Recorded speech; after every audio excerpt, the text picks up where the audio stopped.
માંડવી નગરપાલિકા દ્વારા અંબાજી નાકા ખાતે જાહેર શૌચાલય નિર્માણ અંગે ખાતમુહૂર્ત કરાયું।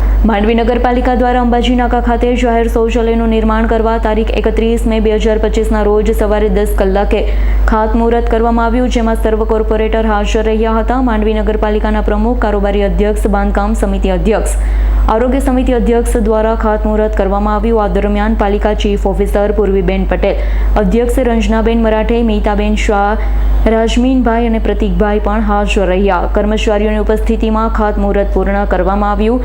જાહેર શૌચાલયનું કામ 15મા નાણાં પંચમાંથી આયોજન કરી લોકોની સુવિધા માટે તેમજ હાઈવે પર અવરજવર કરતા લોકોની સુખાકારી માટે માંડવી નગરપાલિકા દ્વારા નિર્ણય લેવામાં આવ્યો છે। જીતેન્દ્ર સોલંકીનો રિપોર્ટ, S9 ન્યૂઝ, માંડવી। અમારી તમામ માહિતીથી અપડેટ રહેવા માટે જોડાયેલા રહો S9 ન્યૂઝ સાથે।